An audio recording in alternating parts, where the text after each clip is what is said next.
بسم اللہ الرحمن الرحیم۔ السلام علیکم۔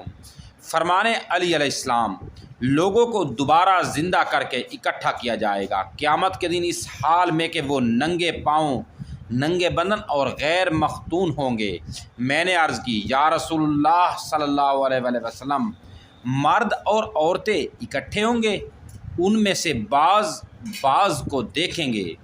حضور صلی اللہ علیہ وآلہ وسلم نے ارشاد فرمایا، صحیح بخاری، معاملہ اس سے کہیں شدید ہوگا کہ وہ انہیں اس طرف مہلت دے سکے۔ صحیح مسلم، جلد نمبر 4، رقم الحدیث 6527۔